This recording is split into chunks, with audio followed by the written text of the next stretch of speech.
Hello. Yes, now I can hear you. We did it. How are you? Nice to meet you. Hi, it's nice to meet you. I am good. I'm so sorry about my appearance. I usually have my hair down. You look amazing. Thank you. I've been all over the place today, so it's been busy. I was just thinking she looks as pretty as she is in her pictures. Aww.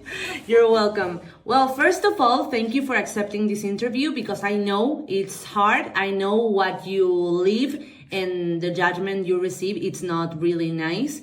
And thank you for opening up for my audience. And I know we are all gonna learn a lot from your experience. Oh, thank you. And honestly, I'm honored to be on your podcast. So thank you. It's my pleasure. Well, if we start, the first question I like to ask you is how did you discover the concept of a trad wife? And if it's something you always had internalized from your parents' upbringing, or it's something that awakened in you throughout your life? Yeah, so I actually grew up in a traditional Indian community here in Virginia, in the USA, and a lot of the families, probably 99% of the families, were all from all over India, and they kind of created this small community in Virginia, and all of the women there were homemakers and traditional wives, and they wore the traditional Indian clothing, the saris and stuff, and they were always so warm and nurturing and welcoming in their home. And I think I really took to that, and it really inspired me to take on those traits and to learn from those women. My mom was also a traditional wife when I was younger, and my parents did end up getting divorced when we were younger. But before all that, she was at home cooking for us, cleaning, and taking care of us. So I think the whole mix of that really inspired me to be a traditional wife. I know, I understand. So you have you admire these women that have done this for their families, and you wanted to experience the same thing with your family. Yes, absolutely. Great. And since you found out this lifestyle existed with its own name and definition, did you feel automatically drawn to it, or it was some sort of process that happened gradually? I don't think I really understood what the trad wife movement was, or the social media presence about being more of a traditional wife. I don't think I understood that until I started talking about it. I didn't know about other women talking about this too much. I've just kind of adopted it, and then I started speaking out about traditional gender roles and traditional values, and then people started categorizing me as a trad wife. Also, it first came your lifestyle and how you felt about those roles, and then people started to point it out that you're a trad wife, and then you discovered the term. Yeah, I discovered the term. I discovered a lot of other women who were posting this kind of content, and yeah, I was like, what is this trad wife thing? And I looked it up, and I found out. I was like, okay, so you felt identified with it. Yes. And traditional values, and a lot of the trad wives online, they are conservative Christians. So that's kind of what separates a trad wife from just a normal housewife, is the value system that we believe in. And so I think when people always ask that, that's the difference. Well, that's a question I want to ask you later because of if it's something that it's linked directly to Christianity, or it's something that could happen in other cultures or religions, but we're gonna get to that later. The next question I would like to ask you is if it was any conversation with your husband about your goals as a couple and the roles each of you wanted to play within the relationship, or it was something that naturally emerged. Yeah, so on our first date, my husband actually told me that his dream was to provide for a stay-at-home wife and a stay-at-home mother, and I loved that. That's my man, you said. That's right. That's right. Because a lot of men nowadays, they have, they're very weakened by society. And honestly, society has done that. It has weakened men.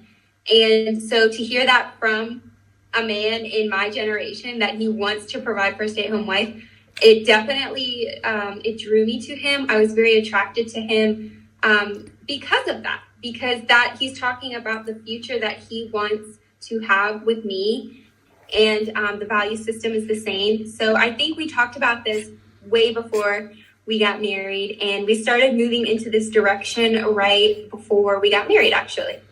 That's amazing. So you are so compatible that in the first date, you were talking about this and sharing your goals, right?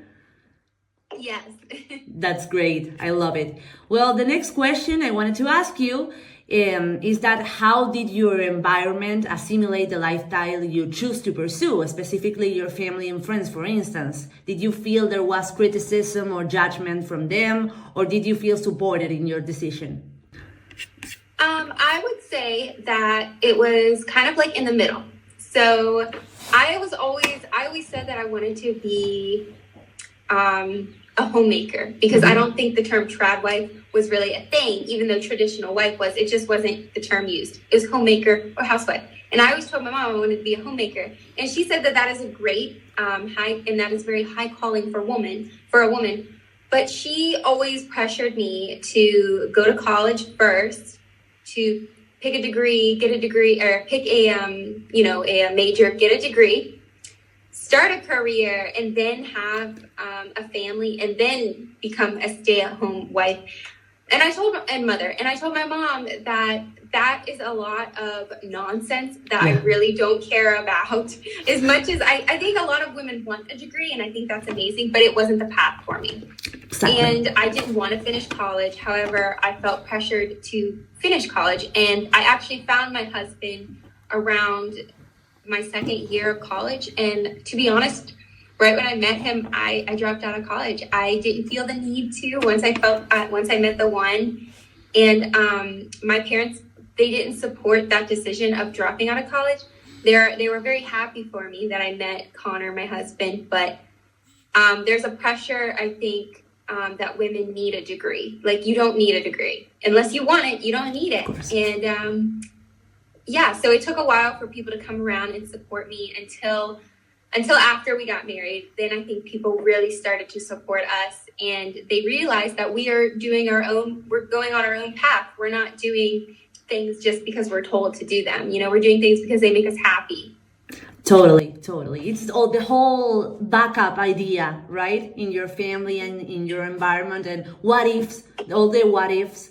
And it's what you say in your experience, after what you want to pursue, it's not necessary a degree, and it's like putting extra steps to your final goal, that is actually being a homemaker, a mom, and a wife. Yes, exactly. There is that idea that women always need to have a backup, and whether it's a degree or like a secret stash of money. And I think that is, it's almost like an insult to marriage if you think about it. Yeah. If you have a backup, you're insulting your husband. Totally. That I totally agree, because I talked to you before when I offered this interview. I agree totally with that. Even in a normal relationship, even when there's no marriage involved, I always thought that having a backup, it means like you're not trusting fully your partner and the relationship. Exactly. And that's what society wants. They don't want you to give 100% in your relationship, so you gotta fight that. Yeah, it's like they expect you to always have a foot outside of the relationship, and that doesn't seem right to me.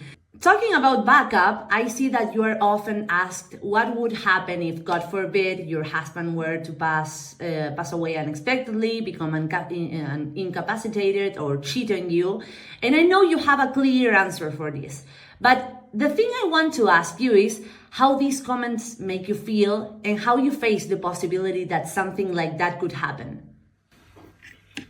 Yeah, so I get those comments asked all the time. I read what them. Would you do if he died? Yes. What would you do if he cheated or divorced you? And I used to just ignore those questions, and I completely ignore the one about divorce and cheating. My husband, we actually do not believe in divorce. And I know people are that's a very controversial thing because people always want to talk about cheating and abuse. However, I know my husband, he knows me. None of that has anything to do with us. And we don't believe in divorce. And when you don't believe in divorce and you remove that thought from your marriage, you will do whatever it takes to keep your marriage. You will fight and do whatever you have to do to keep your marriage going. And I think a lot of people need to adjust their mindset from a divorce can happen to no divorce. Now, again, that completely puts aside the whole abuse and, because nobody, even in the Bible, it does say nobody should be abused and women should leave their husband if he is hurting her. Those comments, I believe, are coming from a place of fear in people's hearts, especially women. Like the biggest part of my audience is younger women who I think want to be homemakers and traditional wives, but they have these fears, and those fears are from society, the cheating, the divorce, a man just divorcing his wife and going for another woman, and abuse. And unfortunately, I think social media plays such a big role in that. I think that when we're on our phone on social media, we are seeing millions of different people living millions of different lives with a million different outcomes. And I think a lot of people are absorbing the negativity. Like they're seeing these women cry online that their husband just left them and divorced them. And it's like, you can watch that, but don't absorb that. Unfortunately, divorce is common, but it's also way more common now than it was back then, and we have to take why into consideration. Yeah. And I do want to start talking about those fears that women have on my platforms and address that so women can go into homemaking without the fears, without the backups, and be confident with their husband, because that's ultimately what every woman wants to feel, is confident within her marriage. Well, those are things I think people can learn a lot from your experience and from what you're saying, because what I understand from what you're saying is that we have a culture of something it's not even broken, but it seems broken, and we throw it away instead of repairing it and see how we can work on it and not treating other people like they are disposable, right? Like we choose each other and we're gonna work on this for this to work, and we don't have the possibility on our mind to get divorced. I totally understand your view, and in the relationships without marriage, I always thought that way. Like you can't just drop off at the first inconvenience or thing that doesn't seem totally right. You have to work on it if you wanna have the good part of a relationship, of a marriage. It's things that you have to work on and not just give up, right? Absolutely. I agree with everything you're saying. Do you often feel criticized, judged, or misunderstood by the feminist movement? Do you think that the discourse they champion in favor of women's freedom and stuff is merely a facade when in reality they are unable to tolerate and accept decisions like yours? So when I get asked about the whole feminist movement, I do not support modern day feminism. I think it's absolutely a scam. I don't think women completely understand what they're supporting and what they are standing for in that movement. I believe that a woman, the first waves of feminism to fight for women to have the right to vote and to work or not to work, I absolutely support that. I think women should vote if they want to vote and should work if they want, or not work if they don't want to. But the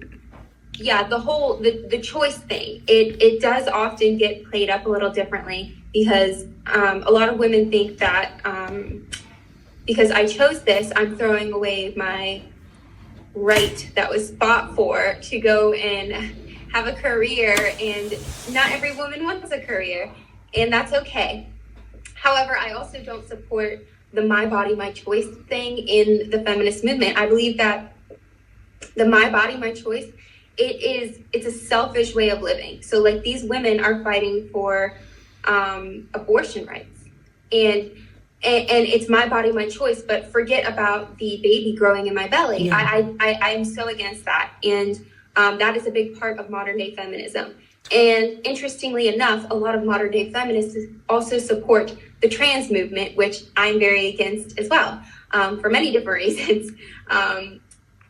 Women want to fight for equality, but they are allowing biological men to take women's places in the world, and it makes no sense. It contradicts itself.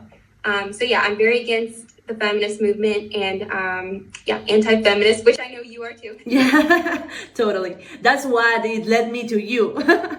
Yes.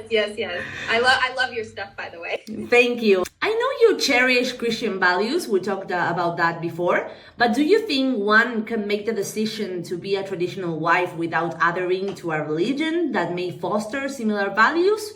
In short, do you believe that being a traditional wife is directly linked to Christianity?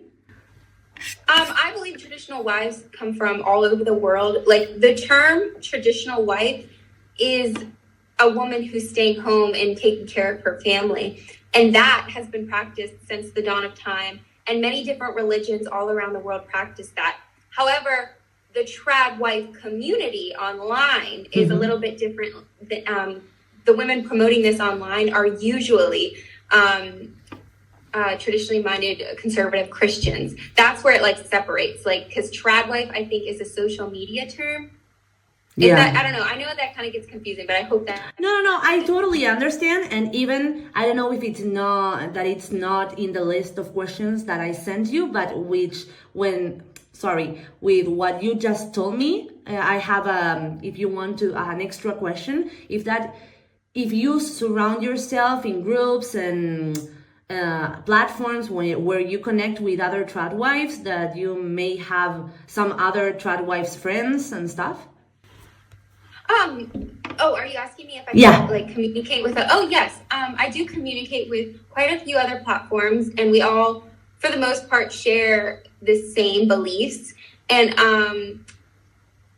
but I've also found traditional wives online and homemakers who are not Christians and have a totally different value system, just that they believe in traditional values, just they're not Christians. So I have seen that too, and I am in communication with those women as well. That's amazing that you can also have a circle of people that feel the same about the same values you cherish and that choose the same lifestyle you did. I think it's great. You can communicate and share and stuff.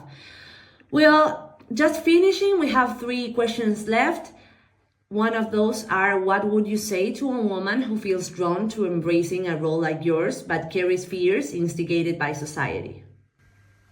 Yeah, well, I mean, again, those are with I get those comments of the what ifs, the fears that so many women have. And my advice to those women would be, you really have to stress your dating life with your partner. So when you meet a guy and you're attracted to him, you really have to pay attention to his behavior, because a lot of the time, the women who get into these situations where they are in abusive marriages or in marriages where their husband cheats on them, that was very prominent and obvious that could lead to that in the dating world. So you'll see a lot of women who didn't stress their dating life. They were blindly in love. And then when they got in their marriage, they had a lot of different fears. And I think a lot of those women project those fears onto my channel. So stress your dating life. And there's no blueprint to a perfect man or a traditional man. I try and tell people that all the time. There's no way to map out a man. It's using common sense and taking your values very strongly onto those dates with those men and asking the right questions and just observing his behavior.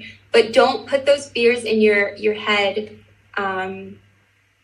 There are amazing men out there that want to provide for a stay-at-home wife and mother that would never cheat or abuse these women. Amazing. Thank you.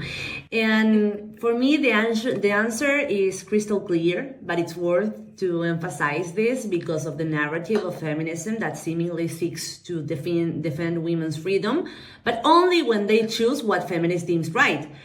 The questions are you free? Are you happy? Oh, are you asking me? Yeah. Oh, yes, absolutely. I know you are, but as I said, it's like they totally put that outside of the conversation. They don't even think or put the priority on seeing if the woman who is choosing that role is choosing that role freely. And if she's happy with that role and she lives a happy life, well, what others have to say? I mean, I think nobody should be questioning anything if you chose your life freely and you're happy with it.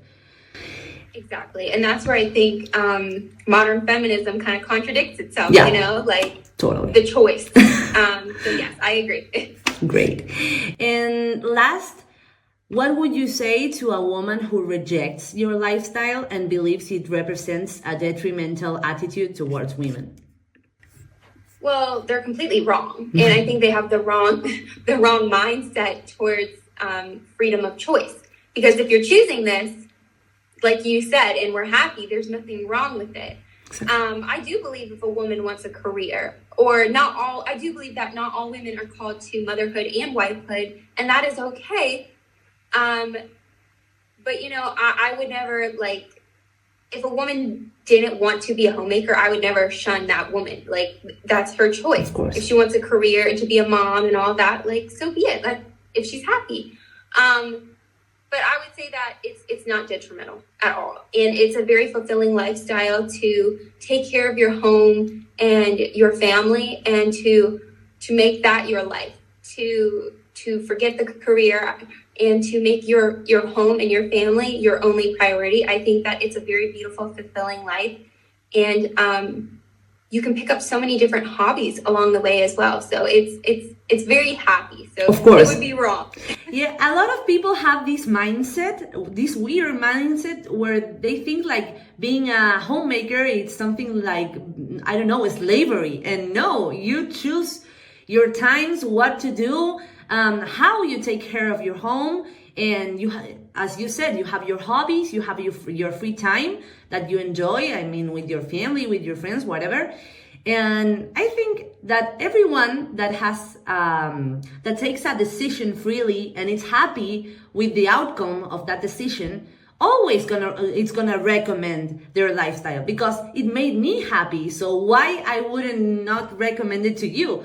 But if other doesn't, just it's like the same thing from the other side. Maybe someone thinks your lifestyle is detrimental towards women. We don't agree to that, of course.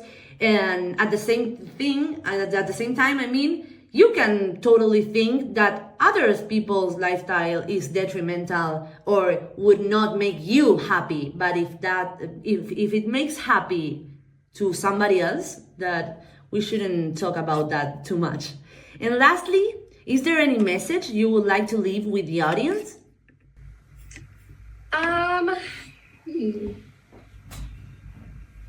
Yeah, I mean, I would say that I think that women should really open up to God. If you're a Christian, open up to God and pray about your purpose. If you are young and you're unsure of where you're supposed to go, seek the answer from the Lord if you're a Christian and ask him what your purpose in life is, because not all women have the same purpose. As long as we aren't being detrimental to society in of itself, and we are we're living our life's purpose and we're happy doing that, that's what matters most, and that's going to be different for all of us. That's great, Estee. Really, I really appreciate this interview. I really appreciate your time. Thank you for being here. And as I said a lot of times, I think we can all learn a lot from your experience. So just leaving you with the message that just keep embracing your lifestyle, keep being happy and free and doing what makes you happy, and showing other people how maybe they can be happy in your lifestyle too or not. So that's it. I wish you a happy marriage, a happy family, and that more people can realize about that this is a free, happy decision, and you stop receiving these judgmental comments. So thank you so much for your time, and I wish you the best. Thank you so much, Valentina. It was an honor for me to come on your podcast, and I'm very thankful, and I wish you the best, and I can't wait to see more of your stuff. Thank you. I will send you the video as soon as it's ready so you can see it. Even though you can't understand most of the video, you're going to understand this interview, that it's going to have subtitles. So thank you so much and have a great day. Thank you. You too. Bye-bye. Bye-bye.